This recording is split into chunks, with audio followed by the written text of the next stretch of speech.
ഉള്ളതെല്ലാം നിന്ദാനം ജീവകാലം വാഴ്ത്തിടുമേ.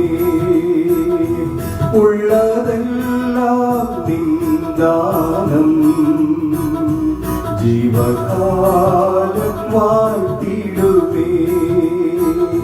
നന്ദിയുള്ളു ദൈവമേ. ദൈവനാമത്തിന് മഹത്വമുണ്ടാകട്ടെ. ഇന്നത്തെ പ്രഭാത ധ്യാനത്തിനായി 35 സങ്കീർത്തനം 11 വാക്യം. കള്ളസാക്ഷികൾ എഴുന്നേറ്റ് ഞാൻ അറിയാത്ത കാര്യം എന്നോട് ചോദിക്കുന്നു.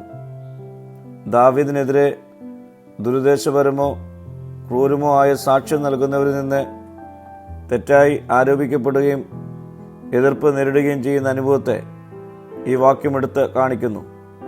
ഈ വാക്യത്തിൽ ദാവീദ് അന്യായമായ ശത്രുക്കൾക്കെതിരെ ദൈവത്തിൻ്റെ സഹായത്തിനായി അപേക്ഷിക്കുന്നു.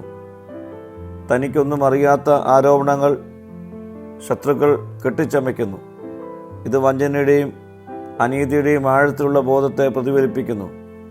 പ്രിയ സ്നേഹിതരെ, നാം ഒരിക്കലും ചെയ്യാത്തതും മനസ്സിലാക്കാത്തതുമായ കാര്യങ്ങൾക്ക് മറ്റുള്ളവർ നമ്മെ കുറ്റപ്പെടുത്തുകയും ഒറ്റപ്പെടുത്തുകയും ചെയ്യുമ്പോൾ ആ പ്രതിസന്ധിയിൽ തളർന്നു പോകാതെ ദാവീദിനെ പോലെ നമ്മുടെ വേദനകളുമായി ദൈവസന്നിധിയിൽ നമുക്കെത്താം.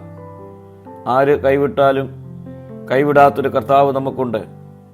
ആ കർത്താവിൻ്റെ കരങ്ങളിൽ നമുക്കടുത്തു വരാം.